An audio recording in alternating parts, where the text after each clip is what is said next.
The biting cold of the urban night was a familiar adversary for Ilara. At barely 19, she had come to know the unforgiving edges of the city better than most.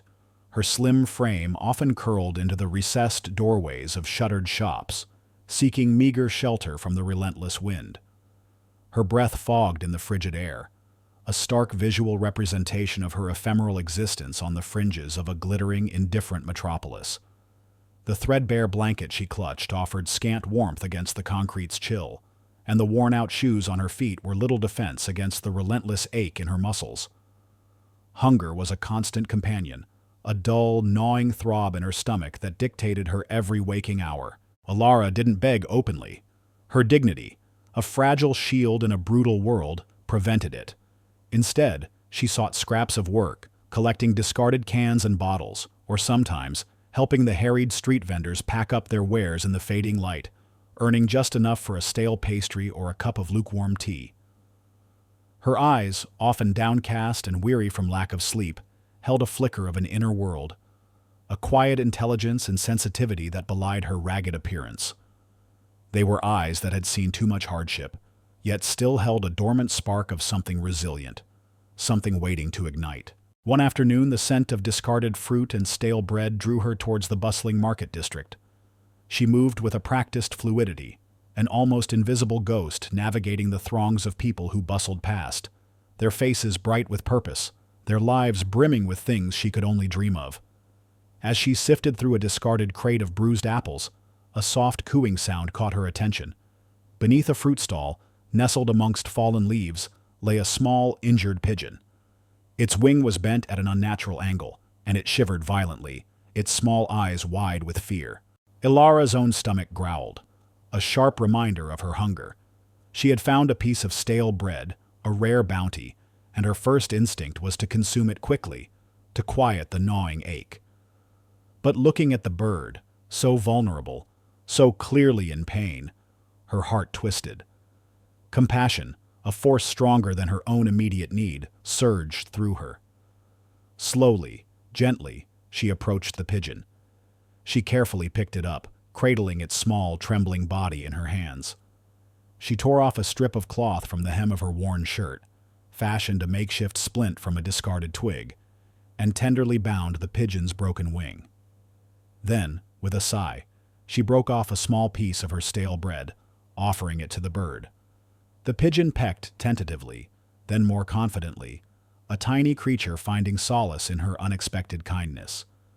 This small act, putting another creature's need before her own, highlighted her inherent goodness, her gentle spirit, a stark contrast to the harshness of her life. As she tended to the pigeon, a tiny, intricately carved wooden bird charm, barely visible, slipped out from a hidden pocket sewn into the lining of her tattered coat. It was old, worn smooth by countless touches, its details softened by time. The wood had a faint, almost imperceptible scent of cedar and old books, a smell that transported her, fleetingly, to a place of warmth and comfort she couldn't quite recall. The charm seemed utterly out of place with her current belongings, a relic from a life she had lost. She quickly tucked it away, a fleeting expression of wistfulness crossing her face. It was clearly a cherished memento, a tangible link to a past she rarely allowed herself to remember, a subtle sensory detail hinting at a forgotten heritage, perhaps even a more comfortable existence before misfortune had cast her onto the streets. It was a secret kept close, a fragment of a life that felt like a distant dream. The flimsy shelter of the community center, a beacon in the otherwise harsh urban landscape, was Ilara's fragile hope. It was a dilapidated building, true, with peeling paint and creaking floors, but it offered respite from the elements, a warm corner on a freezing night, and a crucial, albeit sporadic, lifeline of food and resources to the city's forgotten souls. For Ilara, it was more than just a building. It was a symbol of fleeting safety in a world that offered none. One frigid morning, as Ilara volunteered to help Mr. Henderson, the center's elderly and perpetually overwhelmed manager, sort through donated clothes, a heavy-set man in a sharp suit walked in, flanked by two burly security guards. He introduced himself as a representative of Adrian Thorne, the reclusive billionaire and ruthless real estate developer. His voice, slick and dismissive, cut through the quiet hum of the center like a knife. "This property," he announced, gesturing vaguely with a gloved hand, "is slated for immediate demolition. Mr. Thorne's new luxury condominium complex, the Pinnacle, will break ground here by month's end." The words hit Alara like a physical blow. The community center, her last refuge, the meager support system for the vulnerable population she had come to care for, was to be wiped away, replaced by cold, glittering towers of wealth. A wave of despair, cold and heavy, washed over her. Her first instinct, a deeply ingrained survival mechanism, was to accept the inevitable. What could a homeless girl do against a billionaire? She could find another forgotten corner, another recessed doorway. The city was full of them, But then, her gaze fell upon a small group of children, huddled in a corner, drawing with crayons on tattered paper. They were children whose families relied on the center for a hot meal, for a quiet place to read, for a brief escape from the relentless street. Their faces, usually bright despite their circumstances, crumpled as they overheard the news. A little girl, no older than 5, clutching a worn teddy bear, began to cry, her tiny shoulders shaking with palpable fear. That sound, the innocent despair of a child, ignited a dormant fire within Alara. It was a fierce, protective instinct, born from her own experiences of neglect and the crushing weight of helplessness. She remembered her own childhood dream of stability and safety, a dream that had been cruelly snatched away. She thought of the tender care she'd given the injured pigeon, the simple act of compassion that had felt so right. She couldn't let this injustice stand. Not for these children, not for her community. It was a daunting foe, a battle she was clearly outmatched in, but she felt a profound moral obligation to fight. She would not accept this quiet defeat.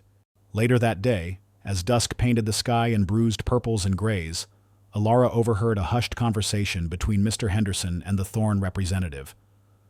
Mr. Henderson, his voice trembling with a mix of exhaustion and resignation, pleaded for an extension, for a chance to relocate. The representative scoffed. "Mr. Thorne is a man of vision, Mr. Henderson. He operates on a different scale. He is driven solely by profit, with no family to sway him.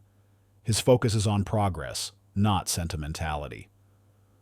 The words, "no family to sway him," snagged in Alara's mind, a jarring, almost painful dissonance. Suddenly, a fragmented memory, sharp and unsettling, pierced through the fog of her past. She saw a fleeting image, a stern-faced man in old family photographs, a man whose features, even faded and softened by time, bore an unsettling resemblance to the cold, distant billionaire, Adrian Thorne. She recalled whispers from a distant past, fragmented conversations about a powerful, estranged family, a name that had been spoken in hushed tones, tinged with both awe and fear. She remembered overhearing her grandmother, a fleeting, loving memory, speaking of a rift, a powerful branch of the family that had vanished from their lives. The realization dawned on her with a chilling certainty. Adrian Thorne might not be a stranger, but a forgotten, cold relative. The pieces began to click into place, connecting the tattered wooden bird charm in her pocket, the faint scent of cedar and old books it carried, and the sudden, unsettling familiarity of Thorne's face. This potential familial connection, combined with the imminent threat to the community center, transformed her quiet desperation into a burning resolve. The fight was no longer just about a building. It was about her past, her identity, and a truth that had been buried for too long. She could no longer remain a silent victim.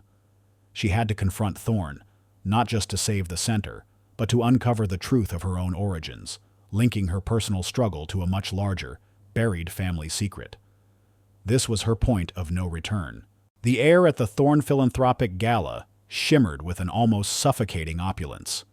Crystal chandeliers dripped light onto a polished marble floor, reflecting the dazzling jewels and impeccably tailored suits of the city's elite.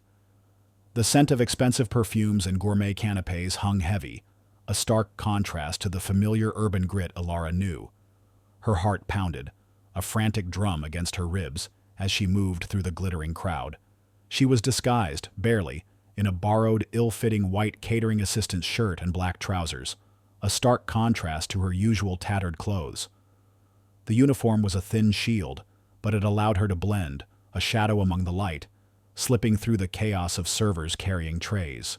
At the heart of it all stood Adrian Thorne, the billionaire, radiating an aura of polished power.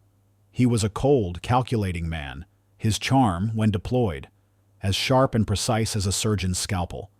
Tonight he was giving a speech about urban revitalization and progress, his voice smooth and confident, implicitly justifying the demolition of the community center with grand, abstract terms about modernization and economic growth.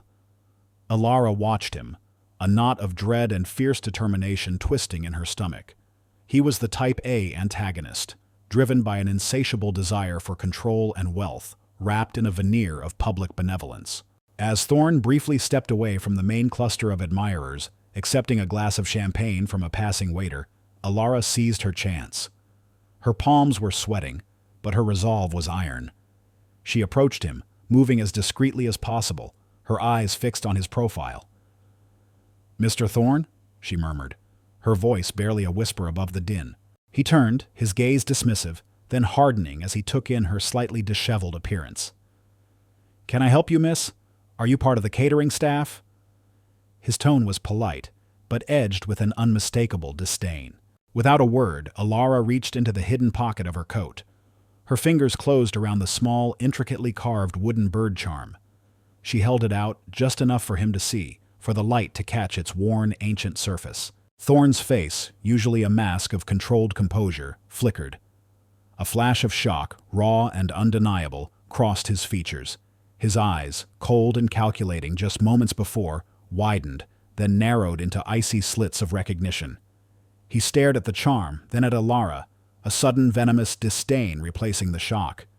"What is this?" he hissed, his voice dropping to a low, dangerous growl. "Where did you get that?" He quickly regained his composure, his jaw tightening. "Security!" he snapped, his voice barely audible above the music, yet carrying an undeniable command. "This woman is a delusional vagrant. Remove her at once." He made a dismissive gesture, as if swatting away a fly. Two burly security guards, already moving at his subtle signal, began to close in on Alara. This was it, her one chance. She knew she had to make him understand, to prove her connection before she was swallowed by the anonymous crowd. She remembered the fragmented whispers from her grandmother, words about a hidden library, about ancient texts, about a family motto passed down through generations. She focused, the words forming on her tongue, an obscure phrase from an antique book, a secret known only to the innermost circles of the Thorne family. As the guards reached for her, their hands large and imposing, Alara straightened her shoulders.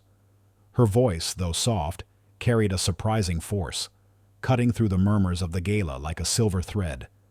The roots run deep, where ancient secrets sleep, and silent wings, their hidden promise keep. The words hung in the air, utterly out of place amidst the clinking glasses and polite laughter. This cryptic phrase, a family motto only a few would know, delivered with such unexpected clarity and emotional depth by a seemingly homeless girl, was her unveiling, a subtle yet undeniable proof of her familial connection and a direct challenge to Thorne's carefully constructed indifference. Only Adrian Thorne, and one other person, truly heard and comprehended the devastating impact of those words. Seated discreetly at a corner table, pretending to enjoy the champagne, was Liam Carter. He was a sharp, empathetic investigative journalist, known for his relentless pursuit of corporate ethics and social justice stories. He was present at the gala, not for the glitz and glamour, but researching Thorne's notoriously opaque business dealings and rumored ruthless practices. Liam, with his keen eye for hidden truths and his finely tuned journalistic instincts, immediately noticed Thorne's extreme, almost panicked reaction to the seemingly insignificant homeless girl. He saw the sudden, chilling shift in Thorne's demeanor, the quick, desperate masking of emotion, the rapid dispatch of security, and the cryptic, deeply personal nature of Alara's desperate plea. He sensed a profound hidden story, a narrative thread just waiting to be pulled. Thorne, momentarily stunned by the obscure reference, hesitated. His eyes, usually so calculating, held a flicker of genuine fear before hardening into cold fury. That brief lapse was all Alara needed.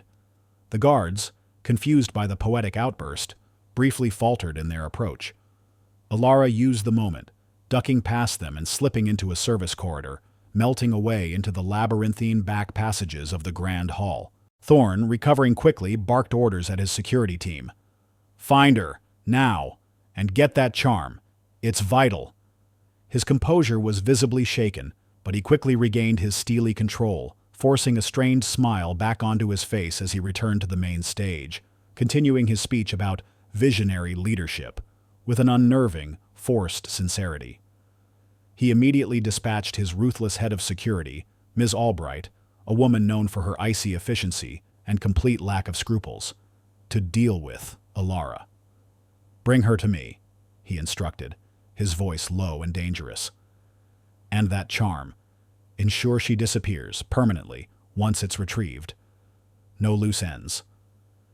His instructions clearly hinted at the true, deeply incriminating significance of the wooden charm, a piece of evidence that could unravel his entire carefully constructed empire. He then made a series of frantic, whispered phone calls, not to the police, but to his most trusted legal counsel and to a shadowy figure in a distant offshore location. His words were terse, filled with thinly veiled panic, revealing his complicity in a deeply buried, potentially criminal secret involving the systematic erasure of an entire family branch, Alara's direct lineage, and the illegal acquisition of vast assets decades ago. The stakes had just been raised from a simple real estate dispute to a deadly game of cat and mouse, with Alara's life and Thorne's sprawling illicit empire hanging precariously in the balance. The Hall of Records was not merely a building. It was a mausoleum of forgotten histories, a cold, imposing maze of towering shelves and dusty files. For Alara, guided by the relentless determination of Liam Carter, it became the symbolic arena for her desperate fight. This was the place where her family's very existence had been systematically erased, where the truth of her lineage lay buried beneath layers of bureaucratic indifference and cunning deception. To reclaim her past, to save the community center, and to expose Adrian Thorne, she had to unearth what had been so carefully hidden. The air inside was stale, thick with the scent of aged paper and forgotten lives. Endless rows of metal filing cabinets stretched into the gloom, each one a silent tomb, holding countless secrets. Alara felt a profound sense of solitude despite Liam's presence. He was her crucial ally, an empathetic investigative journalist who had thrown himself wholeheartedly into her cause. He provided strategic advice, navigated the bureaucratic labyrinth with surprising skill, and used his journalistic connections to secure them access to restricted archives. But when it came to the actual search, the painstaking sifting through decades of records, Alara was profoundly alone. She felt the overwhelming weight of fighting a powerful, hidden enemy and an indifferent, corrupted system. Adrian Thorne's reach extended deep into these archives. Ms. Albright, Thorne's ruthless head of security, was a phantom presence. Her influence felt in every misplaced file, every evasive answer from a stressed archivist.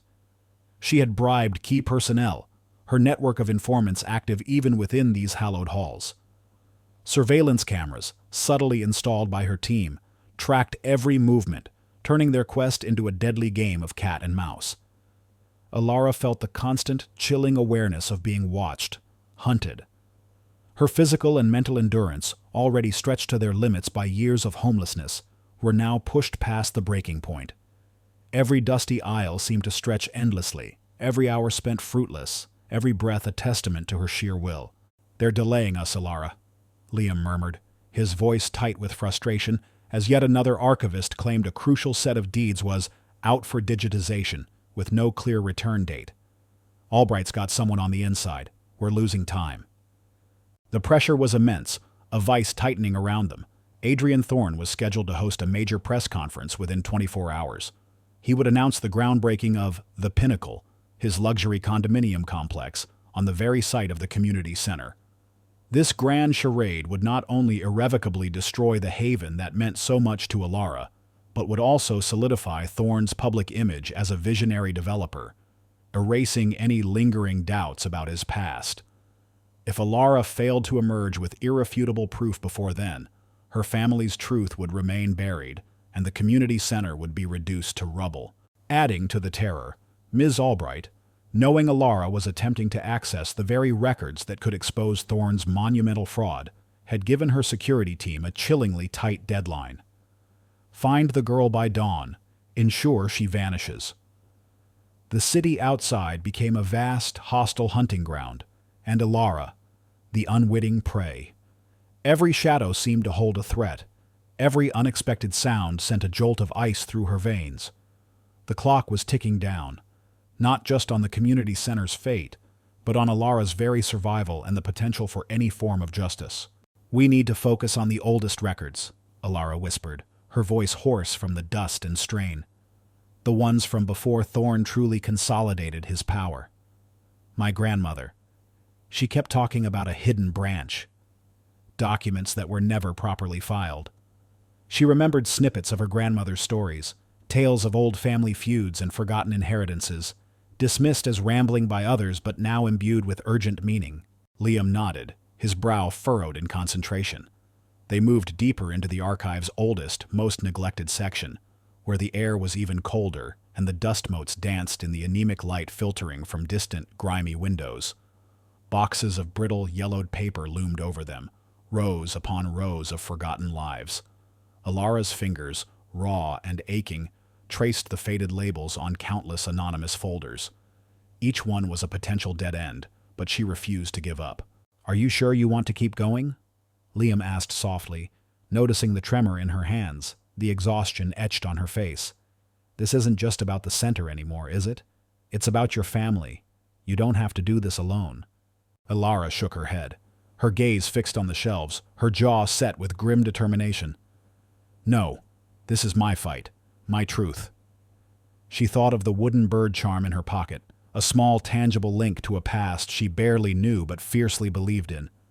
"It has to be me. For them. For my grandmother. For everyone Adrian Thorne has crushed."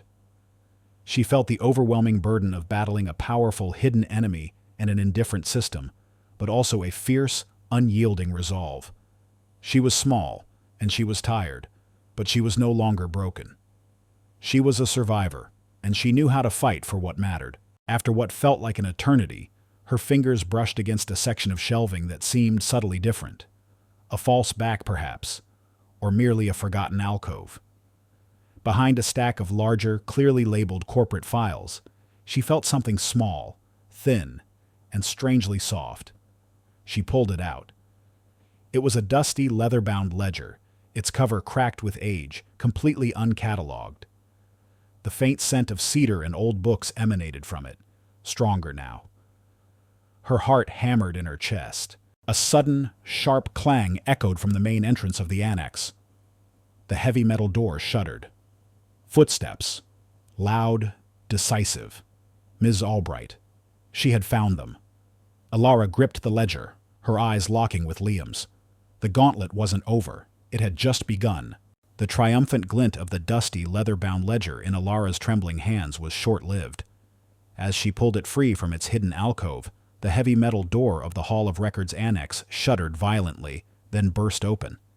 Ms. Albright, her face a mask of cold fury, stalked in, flanked by two burly thugs whose expressions promised violence.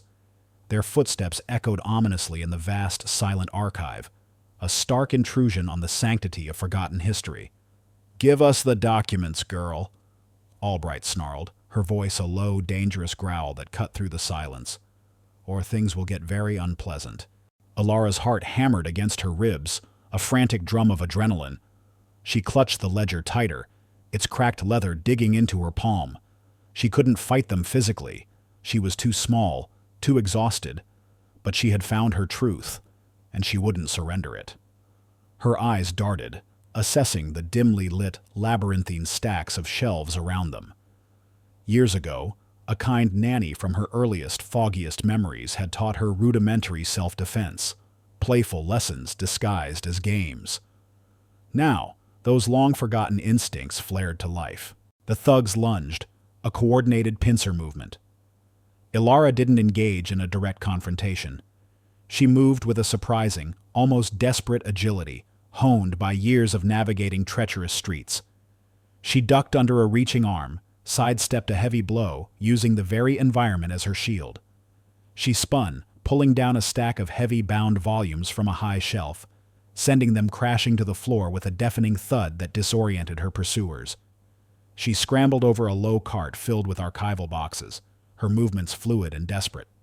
One thug stumbled, momentarily caught in the chaotic cascade of paper. Harding roared in frustration, but Alara pressed on, her focus unwavering.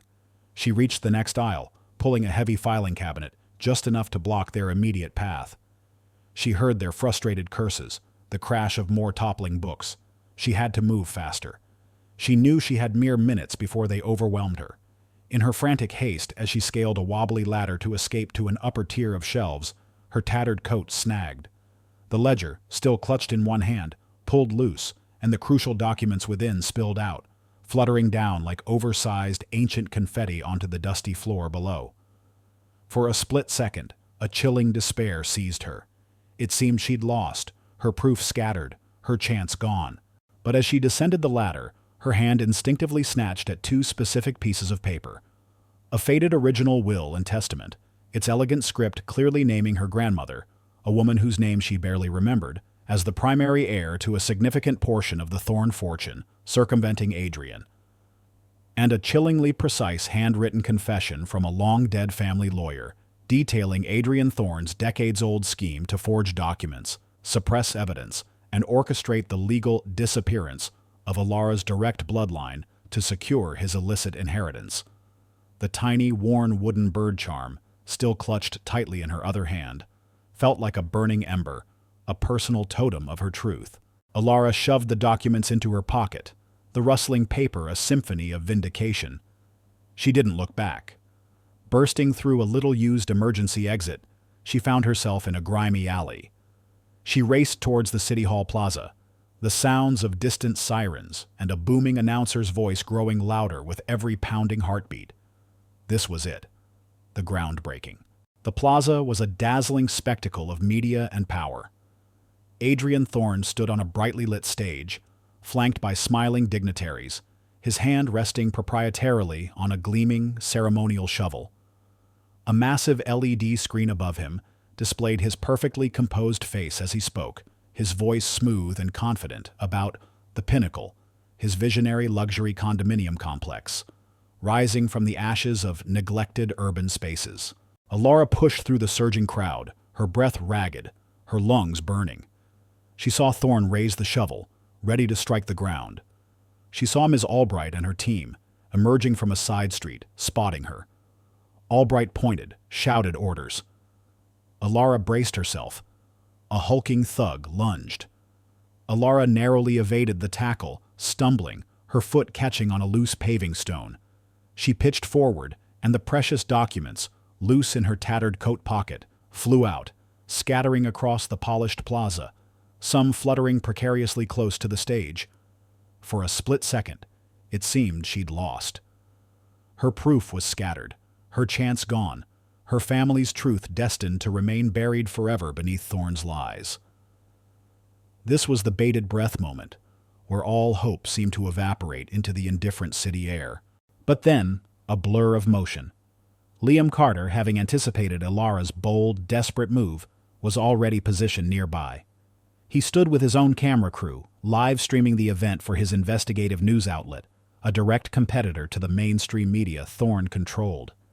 He saw the commotion, saw Alara fall, saw the scattered documents.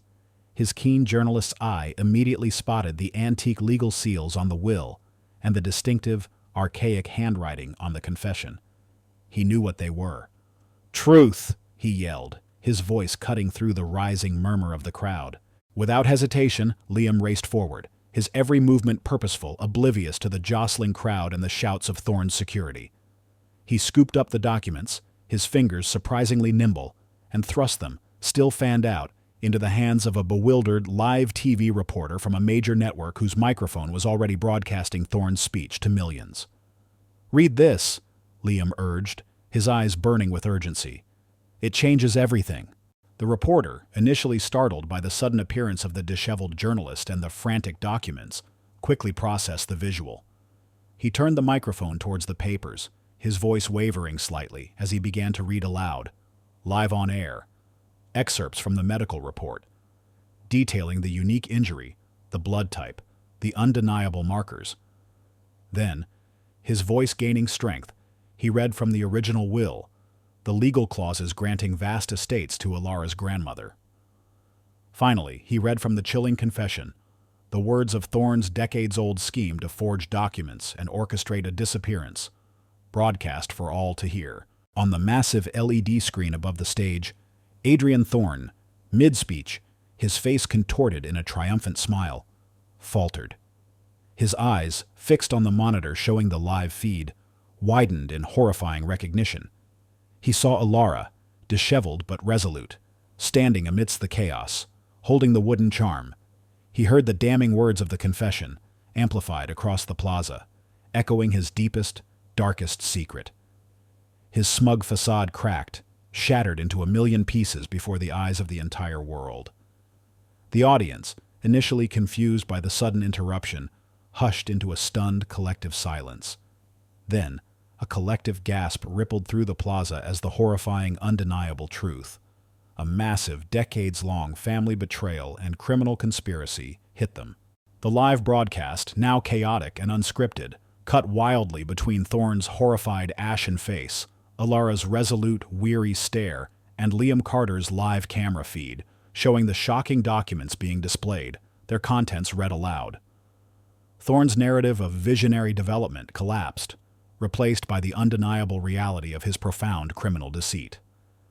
Then a slow, building swell of sound. Cheers. They erupted for Alara, a wave of recognition, of profound admiration and righteous anger washing over the crowd. People surged forward, no longer an indifferent mass, but a collective consciousness, now fully aware of the terrible truth. Cameras flashed, reporters shouted questions, and the story of the forgotten homeless girl and the shocking betrayal of her billionaire relative exploded across every screen. A moment of profound public vindication that resonated with the force of an earthquake. The plaza remained a chaotic tableau, but the chaos had shifted. Flashing cameras now converged not on the fallen magnate, but on Alara, her figure, though still small, radiating a newfound strength. The triumphant blare of news sirens quickly gave way to the sharp, decisive wail of police cruisers. Adrian Thorne, his face a mask of disbelief and pure horror, was immediately arrested live on television. The ceremonial shovel, meant to symbolize his triumph, clattered to the ground, a chilling echo of his abrupt downfall. Officers, acting swiftly on the irrefutable evidence of Alara's documents and the corroborating statements from Liam Carter, led Thorne away in handcuffs. He faced a torrent of charges: massive fraud, forgery, conspiracy, and even attempted murder related to his desperate attempts to silence Alara and any previous witnesses to his decades-long scheme.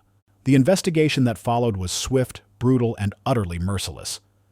It peeled back the layers of Thorne's carefully constructed empire, revealing a core of profound rot. Detectives uncovered his long-running, elaborate scheme.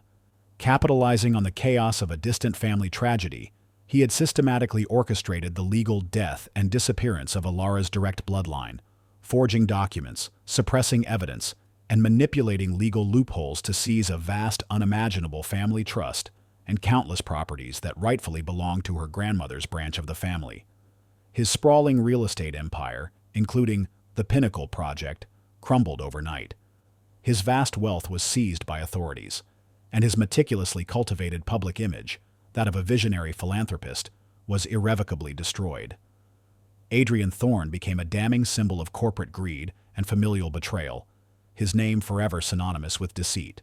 He was stripped of everything, facing not just public humiliation, but a lifetime behind bars. Ms. Albright, his ruthless head of security, was also swiftly apprehended, implicated in multiple felonies, including conspiracy, obstruction of justice, and the violent assault on Alara in the Hall of Records.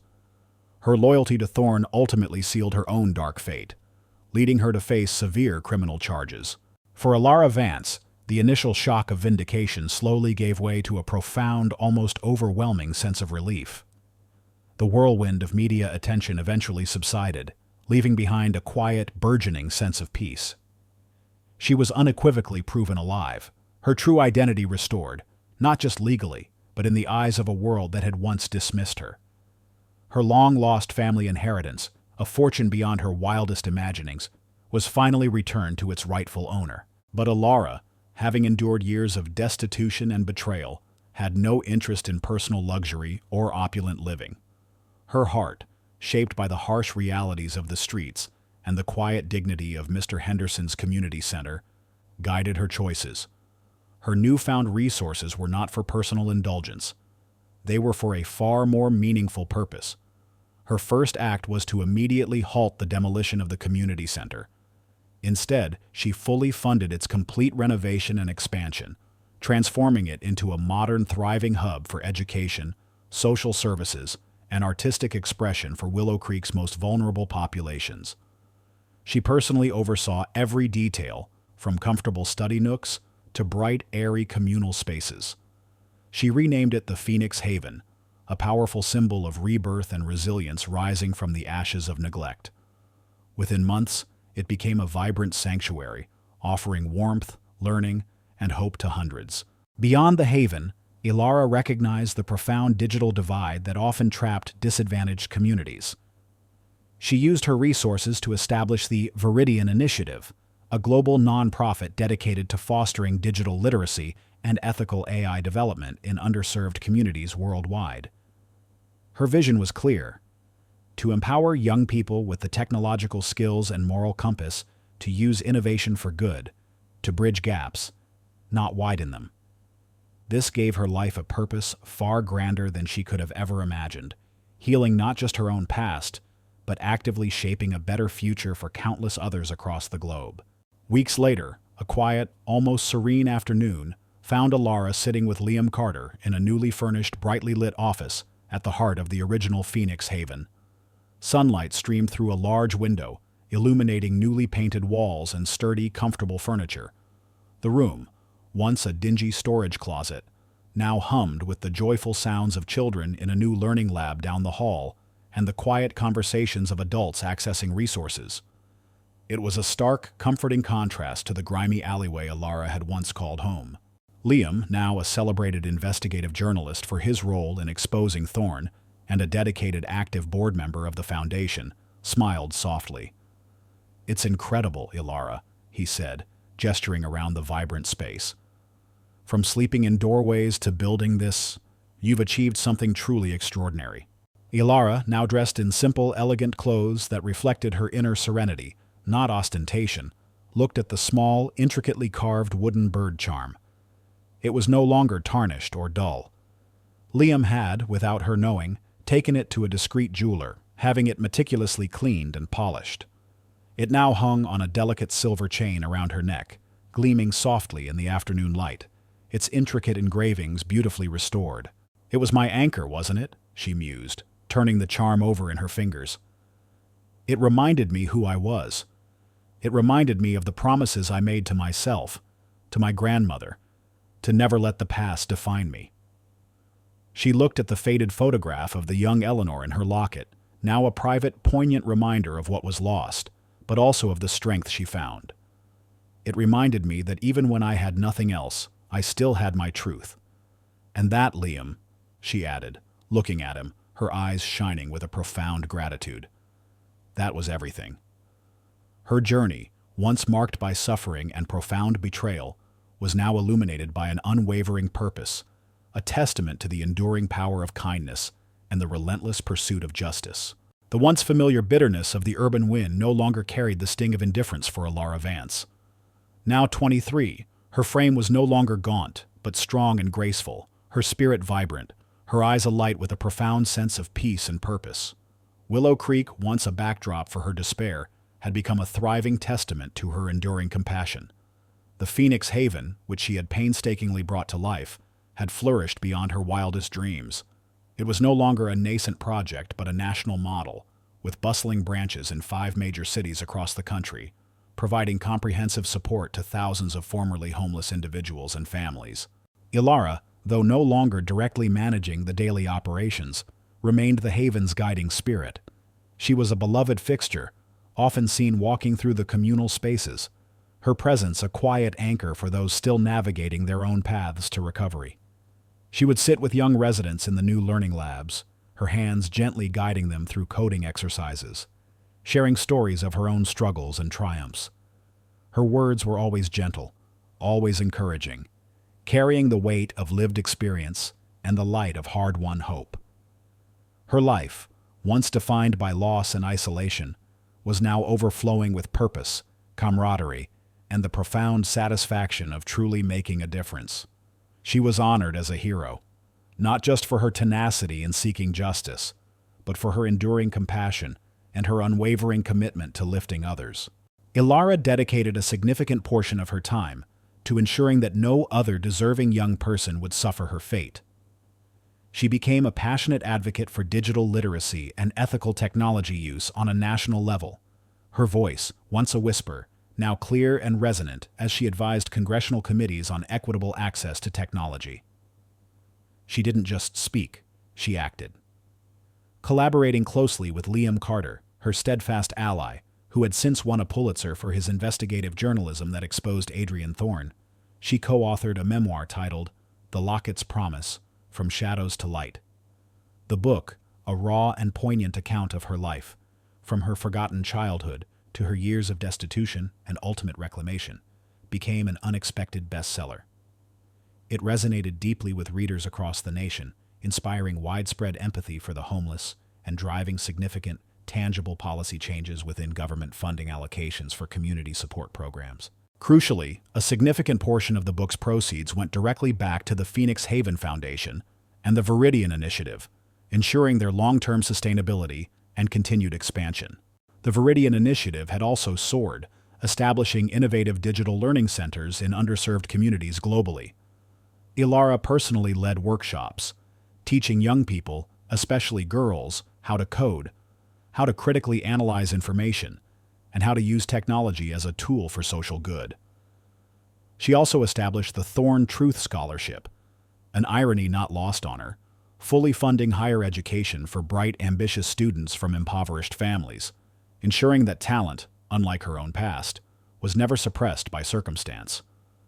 The scholarship's motto, etched subtly on each recipient's certificate, was, "From silence, truth takes flight," a direct nod to her own arduous journey and the symbolic wooden bird that had guided her. The story culminates on a warm, golden afternoon in the sun-drenched central courtyard of the flagship Phoenix Haven facility in Willow Creek.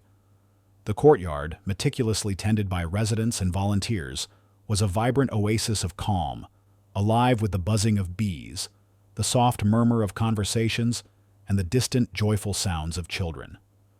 Ilara sat on a rustic wooden bench, custom-built by the Haven's carpentry program, bathed in the soft glow of the late afternoon light. Around her, a group of young students from the Viridian Initiative's coding program listened intently, their faces reflecting a mixture of respect and quiet hope, as she shared a story not of grand victories, but of small acts of kindness that had kept her spirit alive.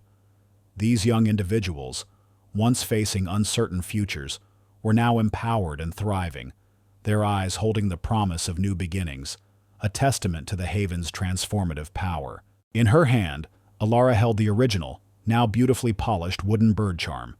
Its surface, gleaming under the sun, reflected the verdant hues of the courtyard.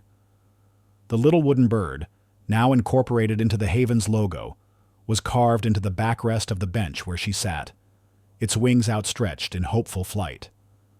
She turned the original charm slowly in her palm, feeling its smooth, familiar contours.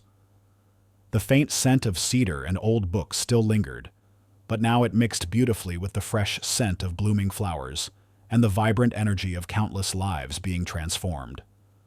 She looked up, her eyes, once weary and shadowed, now reflecting a deep, serene joy and an unbreakable spirit, as she watched a group of children from the Haven playfully release a flock of homing pigeons into the clear blue sky, a powerful gesture symbolizing hope, freedom, and the promise of a brighter future for all. The homeless girl, once dismissed and forgotten, had not only unveiled a family secret that changed everything, but had become the architect of a new, more compassionate world.